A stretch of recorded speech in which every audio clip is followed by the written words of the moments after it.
Don't you feel like we're on the verge of a grand discovery on the scale of the solar system? Isn't there a sense that we haven't been alone in the dark, inhospitable cosmos for a long time? So, where is the search for life headed this time?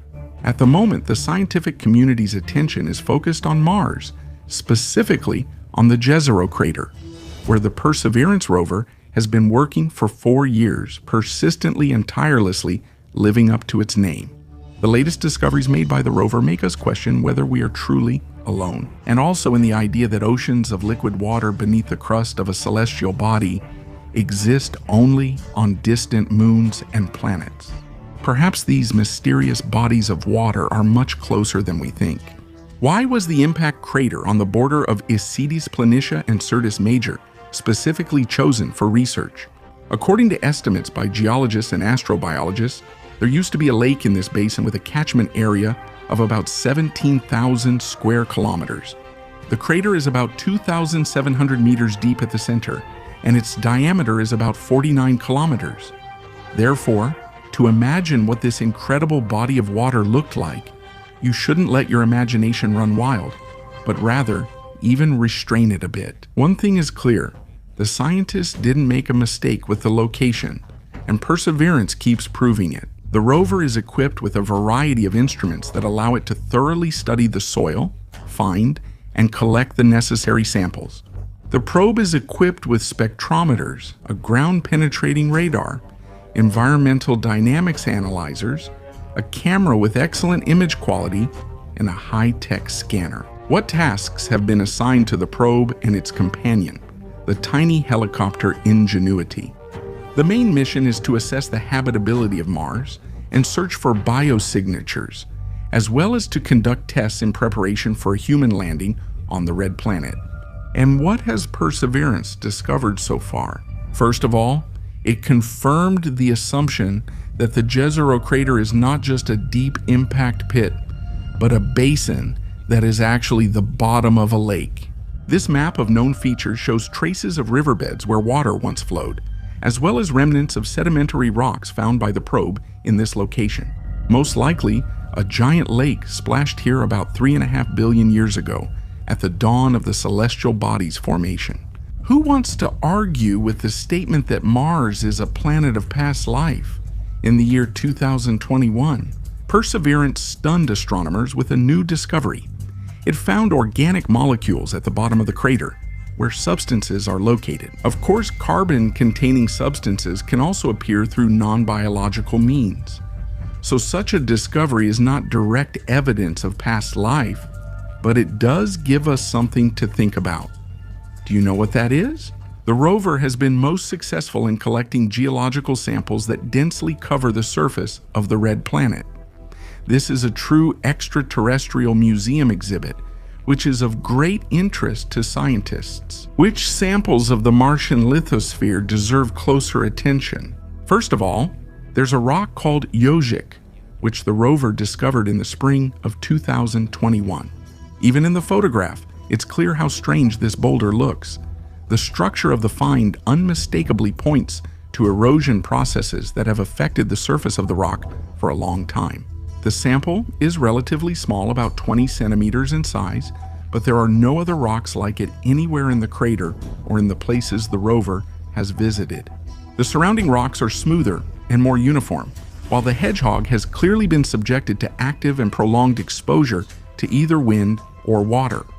There are suggestions that it belongs to sedimentary lake rocks, left over from the time when a huge body of water existed. The rover is using its standard instruments to analyze the rock's structure and chemistry for possible biosignatures. That's all from Mars for now. Cold and dry and inhospitable desert. Could there really have ever been life on it? However, astrobiologists keep repeating that, by analogy with periods of climate change on Earth, such periods could also have occurred on Mars, and they could have lasted for a very long time. So think about it. If a warm Martian period lasted at least 100,000 years, then why shouldn't such an assumption be valid? Doesn't it have the right to exist? A thorough analysis of the soil and rocks will help to figure out this issue. What other rocks on Mars besides the hedgehog amaze scientists. These are basalt rocks which were given the name Mas, which means Mars in the Navajo language. Astronomers are puzzling over whether this is evidence of volcanic activity or basalts that were washed into a lake and have remained on its bottom for billions of years. The rock sample was examined in detail thanks to a special instrument built into the rover's camera. Clay inclusions found during analysis suggest the rock had direct water contact, and this is further evidence that Perseverance is currently moving along the bottom of an ancient lake. Guess how far it is from the rover? The hardware gripper collected a sample almost immediately after landing on the red planet, just 3 meters away. And these were rocks named Prelezhny, or Yiga. Once again, the language of the Native Americans was used. In order to that. The appearance of the stones is rather unremarkable, however. There are small white inclusions visible on them, which makes the specimen visually memorable. Are you good at geography? Do you know where the Gulf of St. Paul is located? We'll tell you about this paradise spot on the island of Malta, where, according to legend, the apostles' ship was wrecked. We remembered this location. The thing is, Perseverance discovered a unique rock on Mars, which was later named after this gulf. A rock like this is rare anywhere else on Mars. And as for what's in Jezero crater, here's what the artifact looks like. Doesn't it remind you of frog eggs compressed by some unknown external forces? Small spheres, combined into a single structure, were clearly brought here from another Martian location. Perhaps the movement was aided by water flows, which is why the sample was named that way, because St. Paul's Bay is associated with buoyancy. This is a recent discovery, as the stone was found in March of 2025, and the rock was discovered near a hill with the intriguing name Witch's Hazel. There is a theory that the stone could have rolled down to the bottom of the crater from the top of this elevation. The hypothesis is also supported by orbital observations, which found a dark rock on the crest of the hill that resembles the one discovered. What does this stone look like on the outside? Astronomers also compared them to the stone blueberries found by Opportunity, besides fish eggs. The spherical shape, resembling small berries or popcorn kernels, may well indicate that the cobblestone formed in a water environment. Overall, the Witch Hazel Hill consists of many layers, demonstrating different geological periods of Mars. In this location, a large amount of rock was thrown out, possibly as a result of meteorite impacts. Therefore, the 135-meter hill is an excellent testing ground for scientific research and a prime spot for studying the lithospheric history of the planet. The sample called St. Paul Bay is being closely studied by the rover. However, the lack of context complicates the process. Are there similar rocks on Earth? Yes, and this is a specific type of hematite. Botryoidal hematite forms on our planet under the essential condition of groundwater interacting with minerals. In particular, such spherules have been found in some regions of Australia, specifically in sedimentary basins. This type of hematite is also abundantly present in Jurassic sandstones located in the state of Utah. However, let's return to Martian realities. If the vesicular stone was formed in water, then it is quite possible that traces of biosignatures will eventually be found on it. In July of 2024, a stone with leopard spots was found in the bed of an ancient river located within the boundaries of the Jezero crater. That's what National Aeronautics and Space Administration scientists called it. What is unusual about it besides the color variations? As it turned out later, it has a unique geological structure, possibly indicating the presence of microbial life. The dark rings on the surface of the rock contain iron phosphates, while the light spots are made up of sulfur. Why do astrogeologists consider them evidence of ancient Martian microbes? Because on Earth, structures with a similar composition are definitely associated with microbial activity. Calcium sulfate is also present in the texture of the rock, which indicates that water once actively flowed over the boulder. Among other things, the artifact prepared a surprise for geologists. So-called building blocks of life, carbon containing organic molecules, were discovered in it. However, Levin's Capelec rock, directly linked to high-temperature volcanic processes, somewhat tempers scientists' enthusiasm. After all, in that case, the biological origin of the leopard spots is ruled out. In general, there's plenty of work to be done in this area. But National Aeronautics and Space Administration specialists, based on 2 independent studies, have already rushed to announce that the stone with leopard spots is direct evidence of ancient life on Mars.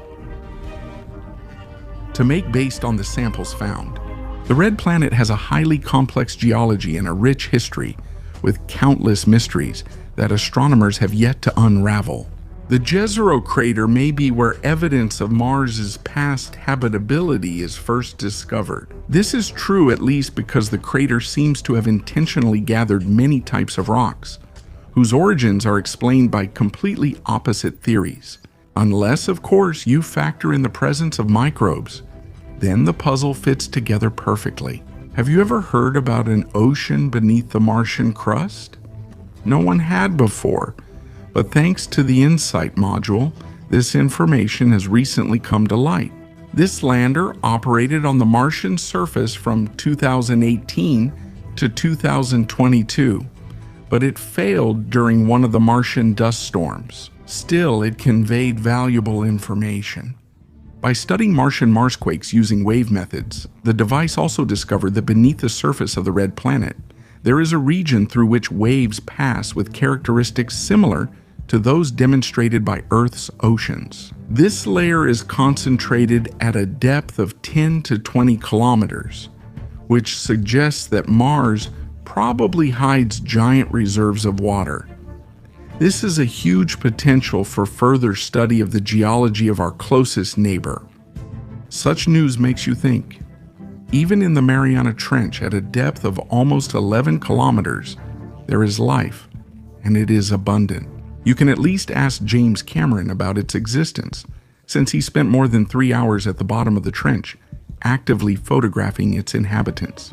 So, if the Martian ocean beneath the crust of the red planet were real, life could have originated there as well. Let's leave this question as a rhetorical one for now. If you have a different opinion, be sure to share it. We're interested.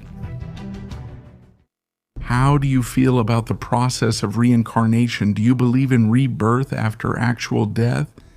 And no, you haven't tuned into the wrong channel. Kubble hasn't switched to the Krishna movement and is still discussing space topics.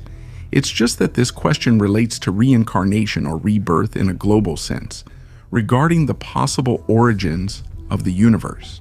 What if the Big Bang isn't a unique event, but rather a completely ordinary phenomenon that repeats cyclically? Since childhood, everyone is interested in the question, where did everything come from? But as we grow up, we never get a clear answer to it.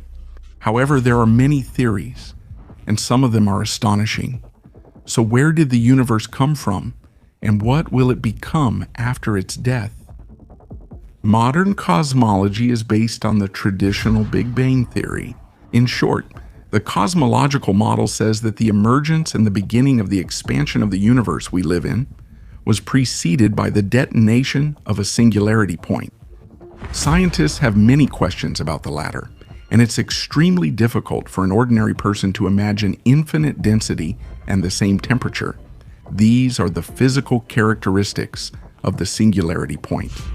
People are more used to dealing with numbers, but in this case, such an approach is impossible. Does the Big Bang theory with the subsequent expansion of the universe have any alternative options? At the moment, there are several cosmological models explaining what was, is, and will be with our macrocosm. One of the dominant ones is the conformal cyclic model, or the Big Bounce. That is why at the beginning of the video, it was mentioned that the Big Bang could be an ordinary event that happens repeatedly. The essence of the theory, also called the oscillating model, is that the expansion of the universe will not be infinite. One day, it will reach its final limit. from which the countdown will begin in the opposite direction. Before the explosion, the universe will gradually contract through the merging of entire galaxies, individual stars, and black holes, which will eventually lead again to the point of singularity and another Big Bang. So it turns out that our universe appeared as a result of the collapse of the previous one, according to this theory. And this process is long, cyclical, and possibly endless. Are these assumptions confirmed by modern observations? Not quite. Currently, maps of the cosmic microwave background reveal that on closer look, it's actually sped up even more, though this might not mean anything. Maybe the big crunch just hasn't happened yet. Which theory of the development and end of the universe prevails after the cyclic one? It is based on monitoring the cosmic microwave background, which, as mentioned earlier, continues to expand for trillions of centuries or longer. This will lead to the Big Rip. What might it look like? Galaxies, stars, planets, nebulae, as well as subatomic particles, everything that makes up the fabric of space, will be torn apart from each other so significantly that they will gradually begin to degrade and simply fall apart. If we extrapolate this to the Milky Way, first the galaxy itself with its long burned out stars will be destroyed. Then the clear structure of the solar system will disappear, and the planets will turn into a multitude of scattered atoms. If expansion continues at the same rate as it does now, then in about 50 billion years, the inhabitants of the local group of galaxies will see nothing in the sky, only complete darkness. Everything that surrounded them will go beyond the cosmological horizon forever. About 800 billion years later, death will gradually overtake the local group of galaxies. After some more time, this layer may be measured in numbers that are hard for us to even imagine. Black holes will evaporate if we believe in Hawking's radiation theory. At the same time, all the information that ever entered them will come out, though in an altered state. Like a wrongly assembled Rubik's Cube, the universe will become empty, or rather, only elementary particles like positrons and photons will be left spinning around in it. But what will happen in the end? There are different possibilities.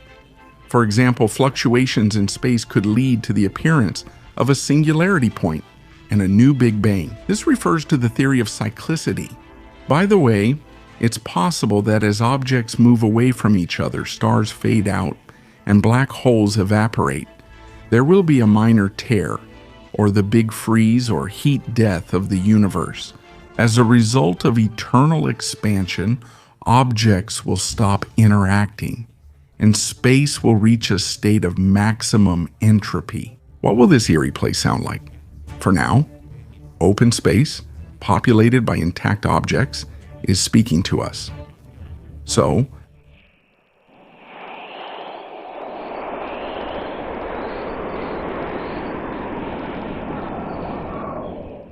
in a word, no matter how much scientists speculate, none of the theories have been experimentally confirmed, but mathematically, they are also not disproven.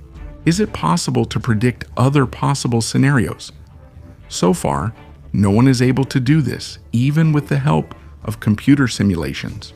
However, scientists propose theories about the appearance of objects with consciousness and highly developed intelligence in absolute emptiness, for example, a Boltzmann brain. The probability of this event is extremely small, since episodic fluctuations would have to form the hypothetical structure. However, in the case of a multiverse cascade, the probability increases, and the emergence of a human brain as a product of evolution and a Boltzmann brain would be equal. Again, couldn't a Boltzmann brain become the starting point for the birth of the next universe? However, let's return to the generally accepted theories about the origin of our vast world. In addition to the cosmological Big Bang theory and the conformal cyclic model, there is the theory of eternal inflation, which was significantly developed by Alan Guth, Andre Linde, and other scientists in the 1970s and 1980s. The concept states that the expansion of the universe will continue forever, but that does not mean this is the case. In some locations, the expansion will slow down or stop, resulting in space breaking up into sectors where the formation of many universes within the larger one will be triggered, and different physical laws may even operate in them. Not everyone agrees with the inflationary theory, let alone the branch that tries to prove the emergence of daughter universes. To many scientists, this seems absolutely impossible, unnatural, and contrary to traditional physics. Theories, like any others, if they have at least some evidence, can very well be true. But sometimes very exotic assumptions arise. Which theories about the origin of the universe are hard to believe? Finally, here are the top 3 most unusual theories about the origin of the universe. Third place goes to the cosmological model that says our world appeared on the remnants of a dying star. This happened at the moment of its collapse, according to cosmologists who support this theory. The concept is quite difficult to understand. It is based on the claim that our 3-dimensional universe exists inside a 4-dimensional one. Accordingly, within the framework of the latter, there are many similar 4-dimensional stars, which at the end of their lives will turn into 4D black holes. It is the collapse of a dying star and the appearance of a black hole in its place that triggers the formation of 3-dimensional universes, located inside the parent conglomerate, in the form of a membrane. Despite the complexity of this theory, it explains why there is thermal equilibrium in our universe, which, according to the laws of physics, should not exist after the Big Bang. The honorable second place goes to the theory of gradually slowing time, which states that time was born together with the universe. But the reverse process may also occur. In other words, it's not that galaxies are moving away from us faster and faster because of anti-gravity, since the universe has been expanding since the Big Bang, but rather, it's the result of time slowing down. And how do the proponents of the theory explain it? The authors of the hypothesis are Spanish physicists Raoul Ver, Mark Mars, and José Señuvel. They believe that if we see galaxies moving away from us, it doesn't necessarily mean anything. The light traveled so long that we're seeing their distant past. In fact, everything points to the fact that time will stop in a few trillion years, disappearing like the battery charge in a quartz watch. They published their physics research in the journal Physical Review D, and this approach is truly shocking. Fortunately, according to the Spaniards' predictions, this won't happen anytime soon. What do you think? Which theory is in first place? Of course, the good old simulation. Its proponent is Vladko Vedral, a professor at Oxford University who teaches quantum informatics. He believes that the particles of matter that make up our universe are not photons or protons, but bits. He mentioned this in his book Decoding Reality. Thus, our world can change infinitely, because a bit contains either a 1 or a 0, and that's already a huge number of possibilities. What can we say about superposition when a 1 can be in the state of 0 and vice versa? That is, according to the professor, the universe is nothing more than a supercomputer that independently adjusts the dynamics of its own development. So does that mean the mystery of God is solved, or do we first need to find the one who created this brilliant simulation? The good thing is that we exist, and any scenarios for the end of the universe, whatever they may be, are postponed so far into the future that it's simply foolish to worry about it now. Perhaps our world is one of the links in an endless chain of multiverses, or a membrane chaotically floating in a much larger space. Or maybe the universe appeared as a result of cyclical rebirths. It is also quite possible that at the moment you are watching a game character completing quests, someone who created this simulation is watching you. The main thing is that he doesn't forget to save the progress. Have you ever seen unloaded structures in a computer game? In such cases, the image looks blurry, fragmented, and pixelated, so it's absolutely impossible to understand what is shown in it. Do such structures exist in the universe? And considering its global scale, the size of such locations is not just impressive, but also somewhat intimidating. Now we will talk about the zone of avoidance, which is like a huge puzzle piece missing from the complete picture of the universe.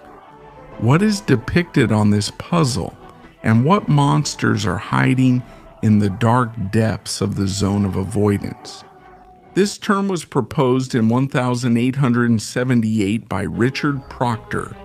Why was the area named this way? The thing is, one day Richard noticed a discrepancy in the catalogs. Herschel found out that it was in this zone, near the plane of the Milky Way, that there were almost no objects at all. At first, the scientists suggested calling the area the zone of few nebulae, not suspecting what was actually hidden behind the clouds of cosmic dust. Zone of avoidance is an area obscured by the disk of the Milky Way.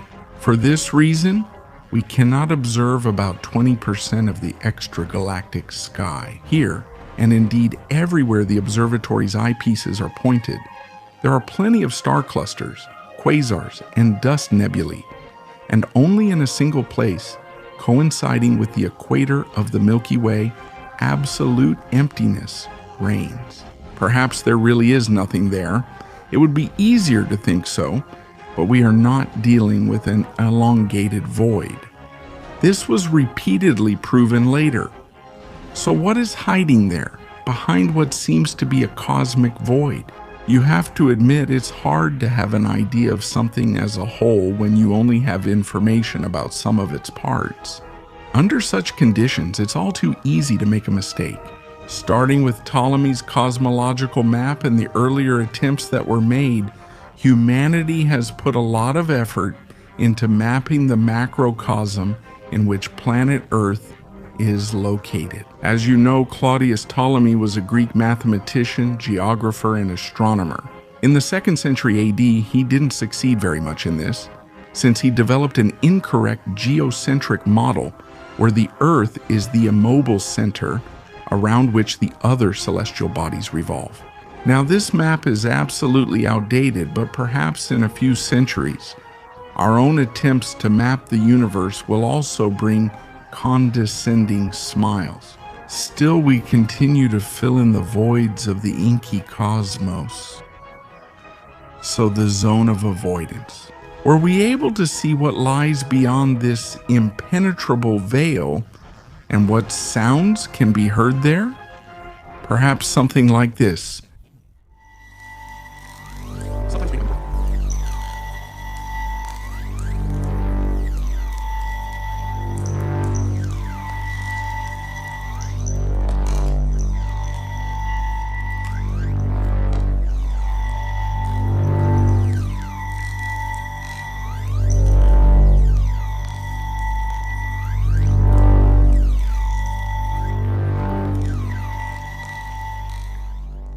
Over time, it turned out that this veil is not so impenetrable after all. You can actually see through the dust and gas of the Milky Way. This is easiest to do using infrared observations as well as radio, X-ray, and gamma radiation. These are the keys to unlocking the mystery of the so-called emptiness. First and foremost, it was radio astronomy. For radio waves, the Milky Way is not an obstacle. Radio emission at a wavelength of neutral hydrogen pierces right through the dust veil. As soon as this became known, almost immediately, using this method. 2 galaxies were found in this location. One called Dvingalu I is located 10 million light years from Earth in the constellation Cassiopeia and is classified as a spiral type. Its companion Dvingalu II was also discovered. This is a small galaxy classified as irregular due to the influence of its massive neighbor. The names of both objects come from the name of the radio telescope that discovered them. A little later, astronomers also found a dwarf galaxy located in the constellation Fornax, but this was done using infrared observations. Is that all the discoveries? Of course not. Among the cosmic artifacts, the most interesting in the zone of avoidance are the terrifying structures that raise a huge number of questions among astronomers about their nature. What are these structures? What do we mean? Superclusters are incredibly massive conglomerates consisting of dozens, hundreds, or even thousands of galaxies. By the way, the Milky Way is considered part of one of these superclusters, Laniakea, but the most monstrous object found in the zone is the Great Attractor. The red dot in the photo is our galaxy. Why? Even mentioning it is truly frightening, because the unknown always causes anxiety. After all, the Great Attractor is a gravitational cosmic anomaly located about 250 million light-years from our galaxy. It has an incredible mass and attracts everything we see around us at a speed of up to about 600 kilometers per second. This global magnet has a mass equivalent to tens of thousands of galaxies, and, like the Milky Way, is part of the Laniakea supercluster. When the Great Attractor was first discovered, its existence was inferred indirectly in the early 80s, thanks to the analysis of the peculiar velocities of galaxies. But there was no final certainty, and only after a closer study of the zone of avoidance using the previously mentioned methods did scientists determine with certainty that the Great Attractor exists. What is this structure? Besides being the gravitational center of Laniakea, the structure can be described as a complex web-like region of increased density. The research significance of the Great Attractor cannot be overstated, as it helps us understand the large-scale structure of the universe, how gravitational influence and dark matter are distributed within it. This, in turn, will help create more accurate maps of the macrocosm. It would seem what could be even more vast and mysterious. It turns out there can be.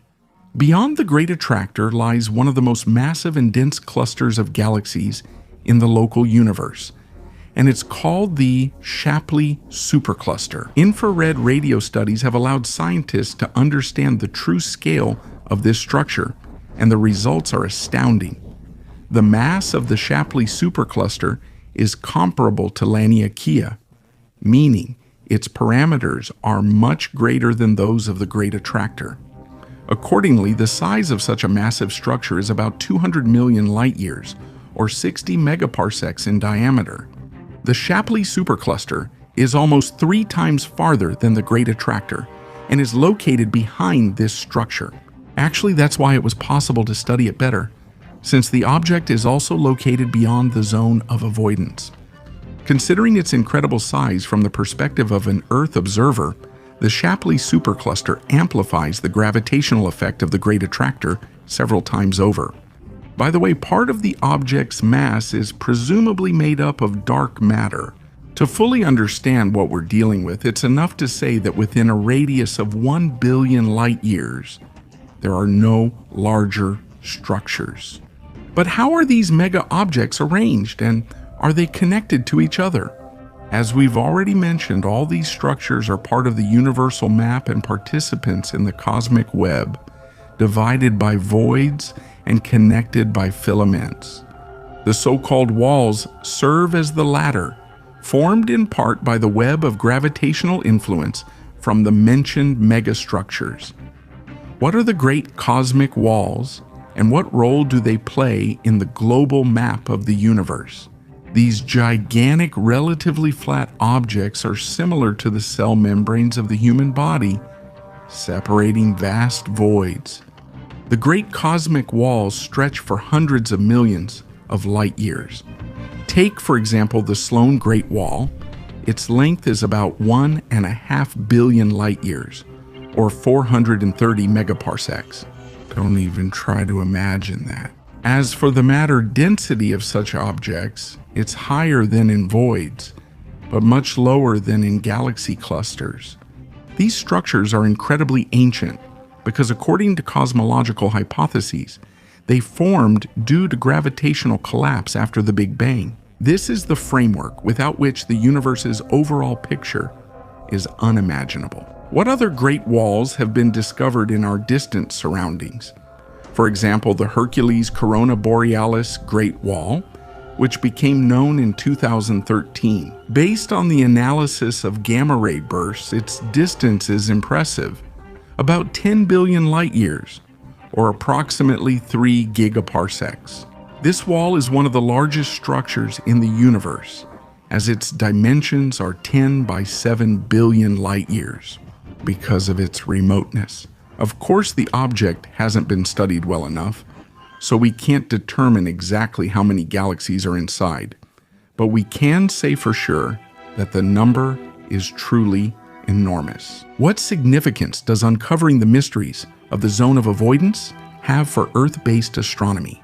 It's enormous because it hides a significant number of structures, and studying them allows us to better understand how the laws of the universe work. Thanks to infrared and radio telescopes, astronomers have managed to make the zone of avoidance less mysterious, but it still remains very interesting to study. More discoveries are planned for the future, since the Square Kilometer Array project and the James Webb Telescope are coming into play. So a fireworks display of surprises awaits us ahead. But the results we've already obtained have changed the map of the universe, which now looks like this in motion. But the most famous and accessible interactive map at the moment was created by astronomers from Johns Hopkins University.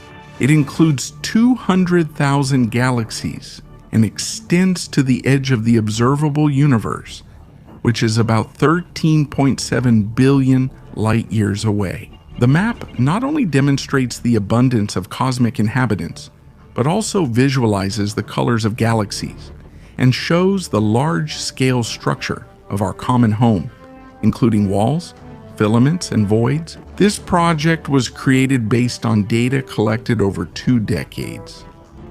Are there other maps of the universe? Yes, of course. And the most up-to-date one was released in 2025 by the International Cosmos Collaboration. It was created using the James Webb Telescope and includes about 800,000 galaxies. In addition to those mentioned, there is the DC Tri-Descartes spectrograph, as well as a mosaic created by the Euclid telescope. But where can the zone of avoidance be seen on these maps? It is partially shown on them using infrared and radio data as a dark band along the galactic plane. Look closely, and you'll definitely see a sector where the density of galaxies drops sharply. Since new studies of this mysterious region are planned ahead, we will soon learn even more interesting things about our universe.